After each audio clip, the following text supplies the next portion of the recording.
අද මම ඔයාට කියලා දෙන්න හදන්නේ රොටි හදාගන්න පුළුවන් රස ක්‍රමයක්. බත් කන්න බෑ කියලා හිතන දවසට ටී ටයිම් එකට එහෙම ඔයාට මේ විදිහට හදාගන්න පුළුවන්. හදාගන්නත් ගොඩක් ලේසි. වැඩි දේවල් ඕන වෙන්නේත් නෑ. එහෙනම් බලමු කොහොමද හදාගන්නේ කියලා. පාන් පිටි ග්‍රෑම් 200ක් අරගත්තා. ඒකට ලුණු කුඩු තේ හැඳි භාගයක් එකතු කරගත්තා. බටර් මේස හැන්දකුත් එකතු කරන්න. මේ වෙනුවට පොල් තෙල් ගන්න පුළුවන්. හොඳට කලවම් කරන්න. ඊට පස්සේ ඇල් අතර ටික ටික දාලා අනා ගන්න.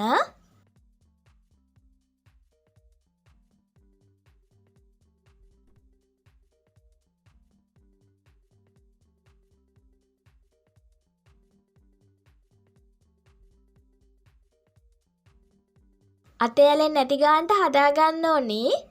විනාඩියක් විතර නීට් කරන්න. එතකොට ඔයාලට මෙන්න මේ වගේ මෘදු ඩෝ එකක් එනවා.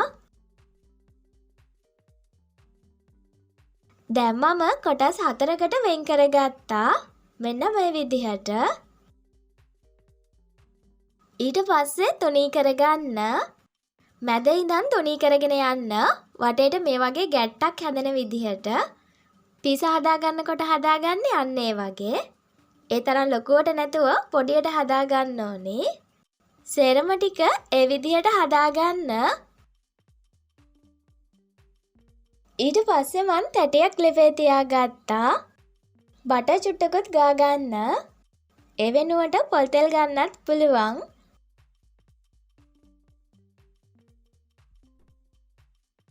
රත් වුණාට පස්සේ තුනී කරගත්ත රොටිය තියාගන්න.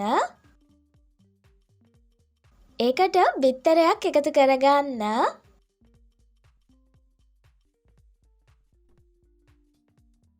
ලුණු පෙත්තක්, අමු මිරිස් ටිකක්, ලීක්ස් කොළ ටිකකුත් එකතු කරගත්තා. කෑලි මිරිස්, ලුණු, ගම් මිරිස් මේ දේවලුත් එකතු කරන්න. දැන් වහලා තියන්න. ගින්දර ටිකක් අඩු කරලා තියාගන්න ඕනේ. නැත්නම් අඩිය කර වෙනවා. මතු පිට මෙන්න මේ වගේ සුදු පාටට ආවට පස්සේ ඔයාලට පුළුවන් අනිත් පැත්ත දාගන්න. අනිත් පැත්ත දාලත් විනාඩියක් විතර තියලා තැටියෙන් අයින් කරගන්න. මේ විදිහට ගොඩක්ම ලේසියෙන් ඔයාලට රස රොටියක් හදාගන්න පුළුවන්. ටී ටයිම් එකට ඒ වගේම බත් කන්න බෑ කියලා හිතුණු දවසට හදලා බලන්න. ගොඩක් ලේසියෙන් හදාගන්න පුළුවන්. පොඩියාගේ ලන්ච් බොක්ස් එකට එහෙමත් හදලා දෙන්න පුළුවන්. ගිහින් එන්නම් ආයෙත් ඉක්මනින්ම හම්බ වෙමු ලේසි රෙසිපි එකකින්. ඔයාලට සුබ දවසක්.